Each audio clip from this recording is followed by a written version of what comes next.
It's been a tumultuous week in Oklahoma and across the nation as people react to executive orders signed by President Donald Trump. A temporary ban on immigration from 7 Muslim countries and a 4-month delay of accepting refugees fleeing persecution around the world has created fear and confusion. It's also prompted warnings that the action could mean the difference between life and death for those awaiting freedom in the U.S. On the campus of the University of Oklahoma in Norman, students gathered for a rally showing support to international students and to express anger over President Donald Trump's executive orders affecting people traveling from 7 predominantly Muslim countries. University President David Bourne was one of many who denounced Trump's actions. Americans are not people of one race. That's right. Americans are not people of one color. We're not of one cultural background. We're not necessarily born with one language or one religion. Americans are not defined that way.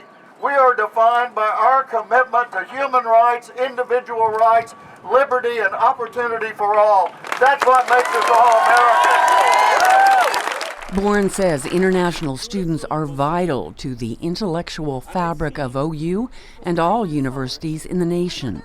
We learn from each other. And we say particularly to our international students today, we're glad you're part of our family and we'll fight for you to be part of our family. The students were praised for holding the Solidarity Rally by the executive director of the Oklahoma chapter of the Civil Liberties Union, Ryan Kiesel. He told the crowd voices of dissent must be raised to protect the United States Constitution. Silence is an endorsement of the new normal. If the new normal overtakes us, then the words on that Constitution mean nothing for who we are. That's right. And he implored the students to keep vigilant. It's going to be exhausting. You are going to get tired emotionally and physically. Take care of yourselves. We need you in this fight. We will be here for the long run. This is a marathon and we will win it with all of you in this crowd today. And there were other gatherings of unity and solidarity in Oklahoma against the new immigration orders. We protest what is clear discrimination in the changed refugee policy, perhaps not an explicitly stated Muslim ban, but in effect just that. At the Islamic Center of Tulsa, people of many faiths gathered to decry what is being perceived as a Muslim ban. And it is in that vein that I express my deep sadness about the potential pain that this group may be feeling. And I'm grieved, actually, by the idea that you all may potentially be separated from the people that you care about, the people that love, the people that matter to you. I just want you to know you're not alone. You're part of this community. You are Tulsans. We care about you. And when you hurt, we all hurt. Know that. I'm sorry. Imam John Ederer says people in his congregation are afraid and anxious. Now to feel like there's a president of the United States and a whole branch of the government that seems geared against them is like, what has happened?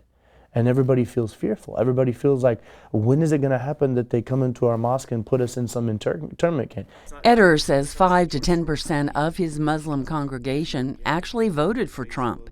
He says they thought Trump's rhetoric about Islam was just campaign talk, and they believed as a businessman, Mr. Trump could improve the nation's economy.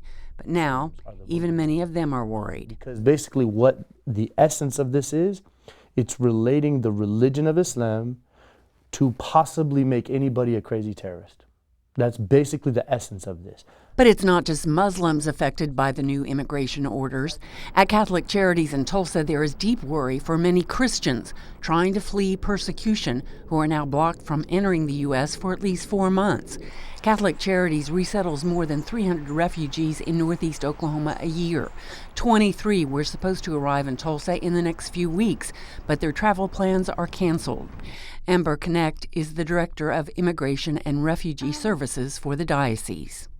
It's life or death for some of our families. We have families that are living in war zones right now. We had a Russian family that we were expecting to arrive in 2 weeks and is in the war zone in Ukraine. And she told us via telephone that she hears gunshots and bombings every day just right outside where she's staying. And now the possibility of her not being able to come for who knows how long, she's terrified. Zompeen's mother, sister, and 3 nieces have gone through several years of extreme vetting and were set to arrive as refugees in Tulsa next week. They are now stuck in India after fleeing Burma, where they feared persecution because of their Christian beliefs. Speaking through an interpreter, Payen says he talked to his family by phone after the president's orders. So when they heard the news from here, so they cried a lot over there because his mother is 73 years old, and then she's elderly, and then his sister family is struggle with their medical issue. Deacon Kevin Sartorius is the executive director of Catholic Charities of Tulsa. So it's more than just a temporary inconvenience. For many of these folks, it's a life-changing experience, what happened on Friday. He worries the 120-day temporary ban on refugees may reset the application process started by families 5 years ago. But all those checkboxes expire. So in 4 months, if the United States allows refugees to come back in, they'll have to go back through their case file, and many of those people probably will have elements of their file expire. They'll have to basically be delayed. It could be another 6 months, it could be 2 years, depending on their case. Sartorius says the new immigration rules are having negative rippling effects not only on Catholic charities nationwide, but for other humanitarian organizations involved in refugee resettlement.